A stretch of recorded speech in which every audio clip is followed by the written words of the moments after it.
bring up some of those pictures of the Moors. So we've talked about, to some extent, relationships between, black man, black women in the 20th century, which has become relationships to a large extent between black men and white women in the 21st century.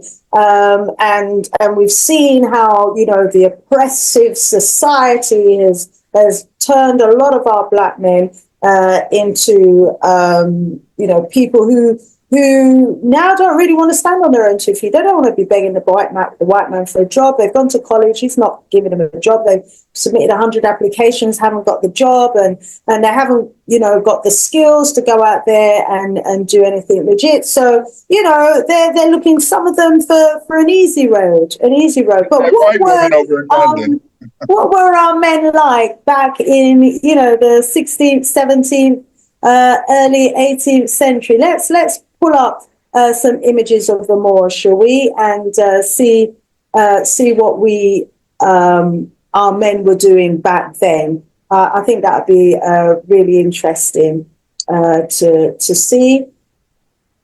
The right portion of the screen here. Let's do this. It'll come up in just a short while.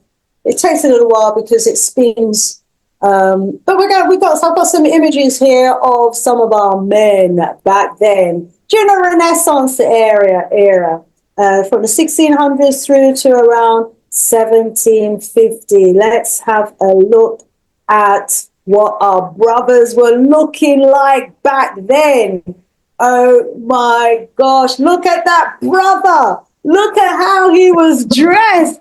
Look at us pre-enslavement. These were African men who they called Moors. Oh my days. And the Moors were not just in Spain, and North Africa. The Moors were also in Britain. Okay. And so here I have a quote. And this quote is taken from one of Ronunco Rashidi's books, The African Presence in Early Europe. And he took this quote from a book called Nature Knows No Color Lines by Rogers that was written in 1952. And let me quote from the book. It says, Negroes, because that's what, we would call back then, then it went to blacks and then colors and the rest of it. Negroes were first worshipped that should be Greek deities. The rites of Apollo were founded by Delphos and his Negro mother. Oh, my typing, I did this too quickly. Let me read it from the book itself, family, because I want to make sure that let's find my glasses. Okay, there's my glasses. Let me just read that from the book itself for you. Right, so this is here. Okay, right. Negroes were first worshipped in Greece and Rome. White masses bowed down to black deities. The rites of Apollo were founded by Delphos and his Negro mother, Melanis, and the worship of Black Isis and Horus was popular in Rome and the Roman colonies as far north as Britain. When this latter evolved into the worship of the Black Madonna and the Black Christ, Christian whites also bowed down to them. So here we're hearing that as Africans, right, we were worshipped in Greece, and we were also worshipped in Rome, and the white masses actually bowed down to black deities. Okay, I mean, that is how powerful we were as a people. Sorry, I rushed this earlier today, so I didn't get the chance to do the checks over it. And if we have a look at the images of us as Africans, during the Renaissance era, we will find that the English Renaissance was a period of culture and artistic glamour and a movement that took place from the late 15th century. And we were at the forefront of that. This is, our men, some might call us call them today, were looking dapper. The costumes that they wore, wow, wow, wow. This is a period, it says, that was considered with the establishment of the Tudor dynasty from 1485 and reached its height during the reign of Queen Elizabeth I. Okay, we know everything changed during her reign and thereafter with Cromwell, etc. But, up to that period, our men, were worshipped. They had pride. They were homeowners. They owned their castles. They owned their land. They were owners. Yeah, they had to own. This for them. Ownership was important, and so it was a time of. Yes, go ahead. I don't want to interrupt you, but No, just that's okay. look at that picture. Look at this man. Look at how dapper he is. Look at the earrings, the necklace. Look at the brooches. Look at the turban. I mean, look at the fine clothes. And I mean, today brothers still like to dress good. Yeah. But they use it. But you like to see a brother with a sister. And what I think is very important to understand what Sister Shanice is teaching us is that the black man is unique, and we're unique because the fact is that if left on our own, we can be very successful. But today, when you see a brother say that forget Dr. Umar, I got to have a white woman take care of me, that's sad. It's so sad. It is sad because that means he's given up on himself.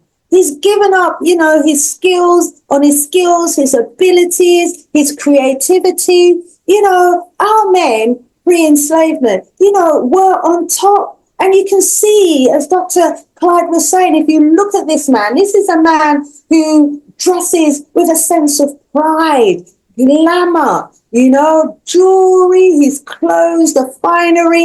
And we were the makers of these clothes. Who do you think were making these clothes for us? It wasn't Mr. White Man that was making these gowns and making these beautiful garments and using the dyes to color them and everything else, And so, this was a period when Africans who were living in Europe and even in Britain, this is how they would move around. And also, when you read up about this period, you'll find that it was a time when the arts flourished, music flourished, architecture was a major thing that was built, buildings were built to last forever. And we were the masters of the music. We were the masters of the art. We were the masters of architecture, and this is how our men like to portray themselves. And we all know the stories, don't we now, of the African Moors that conquered Spain and who ruled Spain for over 700 years. And our men, let me tell you how that day when the conquering, or when they took over Spain, what actually happened. This is how it was described. It says here that the reins of the Moors' horses were as fire, their faces black as pitch, their eyes shone like burning candles, their horses were swift as leopards, and the riders fiercer than a wolf in a sheepfold at night. The noble Goths, these are the German rulers of Spain, to whom Roderick belonged, were broken in an hour, quicker than tongue can tell. Oh, luckless Spain. What is that telling us there? Our men were so skilled militarily, such expert riders on the horse, with their swords, and they're swift with the sword. Now, you don't become an expert horse rider. You don't become swift with the sword without you practicing day and night, and learning all the techniques and everything. It just goes to show that we must have been organized militarily, etc. And then look how our people dressed as well. We've all seen those images of the Moors of Spain and the Moors of Portugal. Well, the Moors were in England as well. And this was, a great period for the African man as well. It was a period when the African man, or the black man or the Negro man, however you want to describe yourself as a melanated man, was able to build cities. They built Spain, and there's evidence of their building is still in Spain until today. They built Portugal. They've even, some of their building works even extended to Britain. And there's many examples of the Moorish castles and buildings still in existence today all over Britain and right across Europe. Yeah. And, we didn't just come here during the period of the Renaissance. We have been in Britain for thousands of years, and there's evidence, if you know what to look for, all over Britain that our ancestors left behind. And so our men were builders. Our men, were about building cities, building nations, building communities within those cities and nations as well. And look at this image here to see what it's depicting. Here we have, an African king, adorned in his elaborate attire. Obviously, somebody of extreme importance within the royal context. He's wearing his crown. Even though he's wearing his crown, he's also got his armor. But look at the style of his armor. Look at the detail. Who do you think the craftsman of that piece was? That extremely decorative, beautiful artwork. This wasn't Europeans who were the craftsmen of the metals of the day.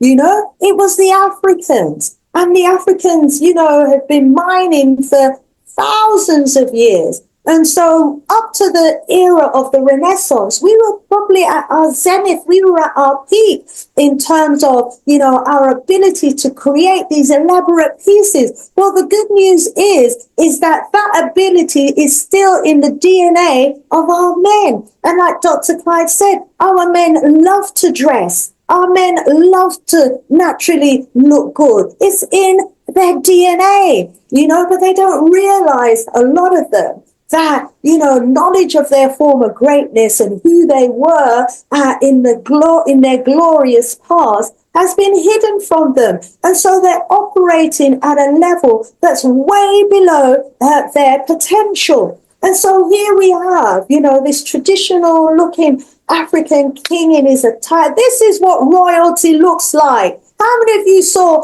King Charles and Prince William parading around Africa and different countries recently? They've got no idea what dressing in a royal attire ought to look like, apart from the velvet gowns that our people left behind. This is what royalty is supposed to look like and what it's about, because we are the original royal ones, you see, who founded the founders of the monarchy system, and so here is an African dressing and reflecting, that wonderful creativity of how a king, look how lavish he looks. Is supposed to look at the detail in the armor that he's wearing. Wow, beautiful. The only place you can go now, I suppose, to see such detailed, exquisite, and beautiful armory or artwork, it would be to look at the Benin bronzes, to see again another example of our creativity and our ability to create some wonderful, magnificent pieces of sculptured art, using the metals. And, these were our men, creating all of these wonderful styles and for royalty. And many of you are probably familiar with this image as well, from our history. And there's so many examples, if you look for it, where you can find, a rich history for us to be proud of. Yes, it may be buried and hidden away, but if you do the digging, you can certainly find it. And we need to find these images so that we can give our children a sense of self-esteem, so we can raise their self-esteem. Look at these Africans of Europe. Look at how they were dressing, back then. We were never, when they show us the images of us as enslaved Africans, that's when they've stripped us, of everything that made us who we were, because we're a proud people. We love to look good as a people. And here we are in the 21st century being deprived of everything that we need in order for us to look like who we know we ought to be looking like and to be dressing how we ought to be dressing. And these images are actually telling us an important story of what we as Africans dress like, how we carried ourselves, pre-enslavement, so that's why images are so important, and they know how important images are, which is why, Thomas Cromwell was responsible for destroying, 80% of the Renaissance African European art that actually existed. What we have now is just the remnants and the fragments that weren't destroyed, that just is depicting for us how our ancestors looked, how they carried themselves. Look at that gold shimmering piece of silk, that piece of garment that African is wearing there. We were the makers of materials. We were the ones who dyed the colors and sewed these wonderful pieces. Again, evidence of our greatness. And I've got more wonderful pictures, but, have a look, family. Have a look at how we carried ourselves as Africans. Have a look, at how our ancestors and our men back in the day, carried themselves, because, there was a sense of pride in who we were. And therefore, we need to have that sense of pride in who we are as Africans, because we are, the original people of the world. And, you can't be the original people of the world and be around for thousands of years and not, have accomplished anything. We accomplished so much. And look, Dr. Clive, the height and the status from which our men, have descended to today, not for any fault of their own, but because, they don't know who they are, but we seem to be getting a bit complacent now, or too many of our men are getting too complacent, with this new image of themselves that they've been given by the media. Esther says, the Afar tribe of Ethiopia colonized Britain, used to get tin from the natives of Britain. Yeah, and those natives were the Picts. They used to supply the Africans who would sell to Britain, known as the Phoenicians, with tin thousands of years ago. Yeah, rise up. The Afar tribe were master navigators. I wonder if it's the same Afar tribe that were known as Phoenicians. They came to Britain, and there's some of their monolithic stones still in Britain today with their script writing on it. And it's called the Phoenician script. We've talked a lot about the challenges that are facing, our men in the 21st century and the challenges that they face in the 20th century. And we're also, we just took a quick look at where we're coming from, the heights from which we have fallen as a people. But you know what? We can get right back up there again. But the way we're going, if we don't stick together as the black family, the black man and the black woman, I don't think we're going to get very far. Some of our men might think they're getting somewhere in the short term, but in the long term, they are contributing towards the downfall of our race. So for all the black men out there who are holding up the black families, more strength, more power, more voodoo power to you. To everyone in the audience who've been participating in the conversation, thank you so much. To the silent viewers out there, thank you so much.